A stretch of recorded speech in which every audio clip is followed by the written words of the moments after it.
Fatigue can be a killer on the roads. On long cross-country drives, a few hours of rest can be the only thing between you and a fiery wreck. But if you're a Foundation employee or former employee, taking a break from your drive could prove to be even more deadly, all because of the entity known as SCP-7819. SCP-7819 manifests itself as a small, seemingly ordinary roadside motel called the Rest Easy Inn. It can appear on any exit on any highway, anywhere in the continental United States. Though it can appear anywhere, it seems to need very specific factors in order to manifest.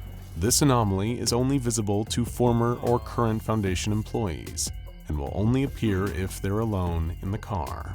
It can also only appear between the hours of midnight and 4 a.m., and only after the victim has been driving for at least 5 hours. When the victim nears the exit for SCP-7819, an overwhelming wave of fatigue washes over them, but it is unclear if that's an effect of the SCP or just the natural reaction to seeing an exit for a motel on a long drive. Either way, the victim will start to feel drawn towards the warm, comforting glow of the Rest Easy Inn's vacancy sign. Perhaps they're able to resist the urge to stop. Maybe they already have accommodations arranged a few miles down the road, or maybe they just really need to get where they're going before sunrise. That doesn't mean they're safe just yet. Every turn on the dark road feels the same mile marker, the same gnarled tree, until the neon sign for the Rest Easy Inn reappears like a specter in the dark. Is it exhaustion? Deja vu? No, it's worse. The motel has rewound their journey, trapping them in a looping nightmare, and there is no escape. It's going to keep doing it until they finally take the exit, park outside the motel, and get out of the car. The only way out is to pull over and step into the cold shadows of the Rest Easy Inn. Fortunately, the SCP Foundation has developed a step-by-step guide on what exactly you have to do to survive an encounter with SCP-7819. The first step is to park your car. If possible, don't leave too many spaces between yourself and the other cars in the lot. You want to blend in as much as possible and avoid being singled out. Take only what you need with you: phone, keys, wallet, handbag. Don't bother with any overnight bag or luggage you might have on you. It'll only slow you down. Even though you might be tempted to bring any firearms you might have in the car, don't. Before you enter the lobby, pay attention to the layout of the parking lot. Look for inconsistent or impossible details in the other cars. Is the license plate written in gibberish? Does it come from a state that doesn't exist? Maybe one car is made completely of wood, or there's one that doesn't have any doors. Don't try and look inside the cars. You won't like what you see. You might notice a vehicle in the parking lot that is on fire. Don't stop. Don't investigate. Don't wait around for the fire to go out. Keep your eyes ahead and go into the motel lobby as though your life depends on it. It probably does. The lobby desk will be unoccupied. You can try ringing the bell once, but only do it once. Nothing will happen, but you still shouldn't exit. If the silence becomes too oppressive, hum your favorite song. That's when you'll hear it, a banging sound. If you hop over the desk, you'll find that the source of this banging is a closed door, which will rattle as if someone is trying to open it. Listen closely. The sounds behind the door are not random. They shift and change. They are unique to each victim. One Foundation agent reported that she heard wet slaps, coughs, and pained moaning coming from the other side of the door. Listen for the sounds getting louder. When that happens, knock forcefully on the door in response. Don't say anything.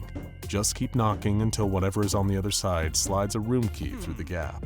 Keep knocking until you get your key, and once you have it, don't forget to say thank you.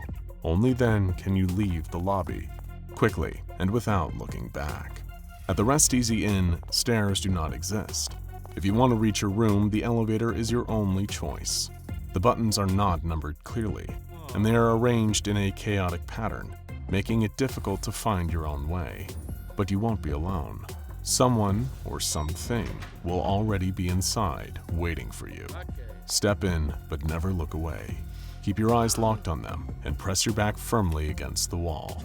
But if you get to the elevator and a well-dressed old man is waiting for you, Do not get in under any circumstances.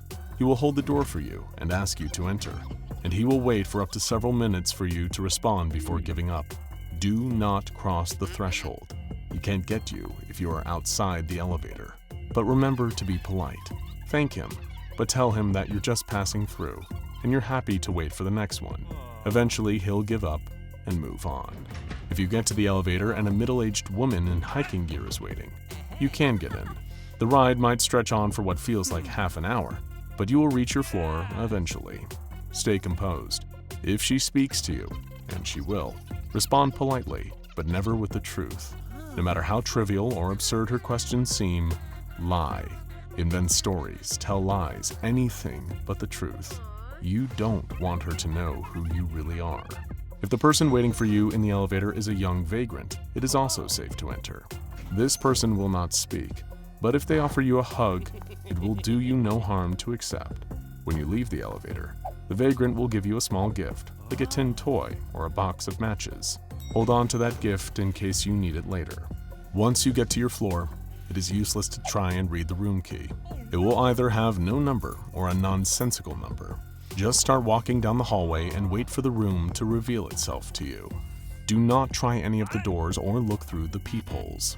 Just like in the parking lot, you should avoid drawing attention to yourself.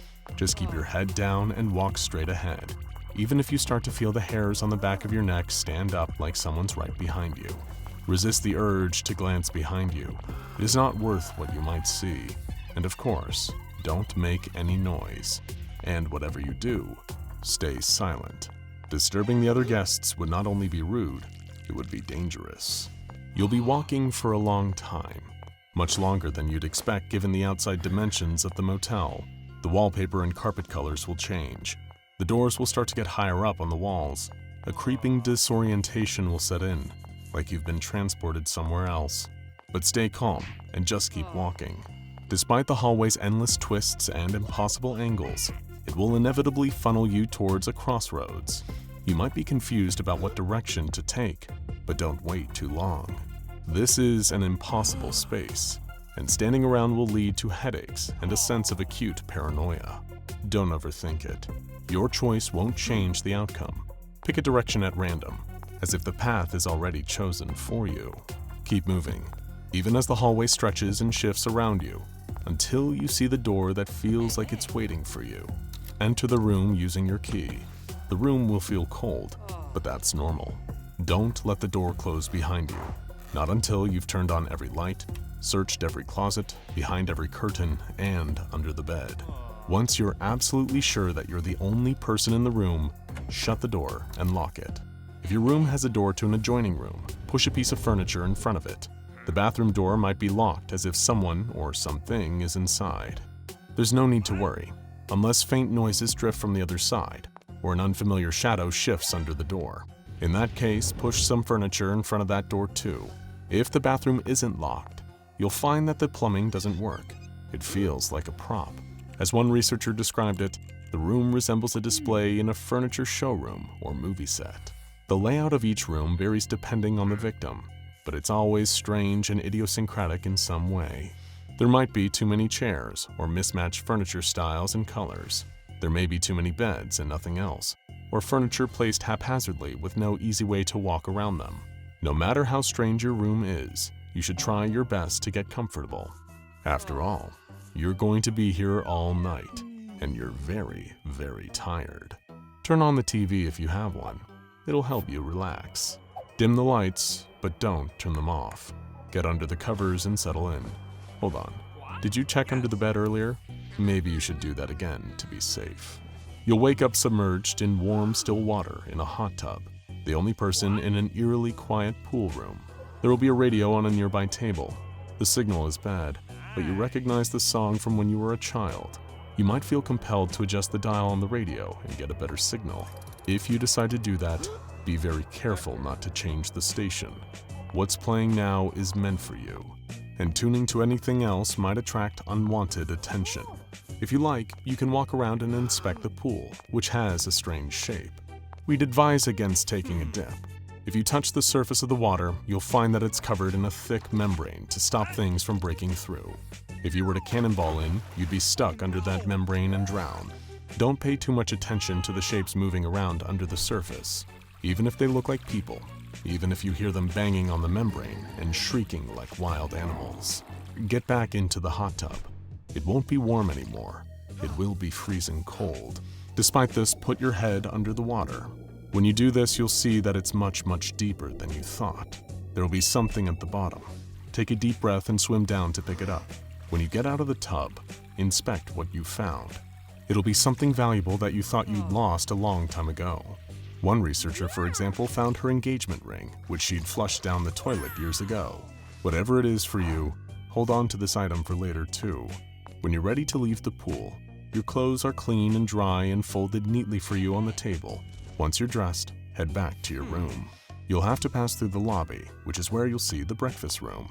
You could have sworn it was still night, but the lights are on and it seems like they've started serving breakfast. Go in and have a look around. Don't pay attention to the food available at the buffet. Most of it won't be edible. You'll see another solitary person sitting at a table. Join them while they have their meal. This person will greet you warmly and make friendly conversation. They'll ask you to stay, and you should politely but firmly decline. If they ask you how you're enjoying your stay, say that it's fine, but you'll be leaving soon. They will ask if they can do anything to make your stay better. Say no. Resist the urge to feel guilty about this, even though this person seems very nice. Deny every time they ask. Always remind them that you want to leave, and keep doing so until they stop asking.